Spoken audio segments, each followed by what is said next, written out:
Hai semua, kali ni saya nak share satu resepi yang unik iaitu masakan kampung yang menggunakan cendawan busut.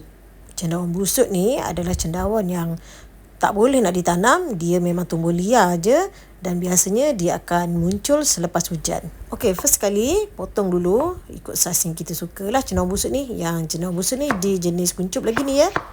Lepas tu ambil setengah biji bawang besar dan hiris. Kemudian 3 ulas bawang putih. Yang ni saya ketuk, lepas tu saya mayang halus. Seterusnya 2 tangkai cili. Kalau nak pedas boleh tambah. Kalau tak suka pedas, sikit je lah. Okey, saya hiris je.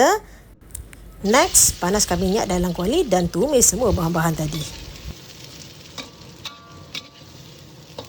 Bila bahan dah layu, tambahkan sedikit ikan bilis. Kacau lagi sampai semua sebati. Kemudian masukkan cendawan busut yang saya dah potong-potong tadi. Kita kacau lagi sampai cendawan busut dan semua bahan-bahan yang lain sebati dan boleh nampak layu. Tambahkan sedikit air, kemudian tambahkan serbuk perasa dan juga garam secukupnya. Bila dia dah layu, kita akan nampak cendawan ni dia mengecut sikit. Lepas tu bolehlah diangkat dan dihidangkan panas-panas. Makan dengan nasi panas-panas memang sedap sangat tau. Sekian dari saya. Selamat mencuba. Bye.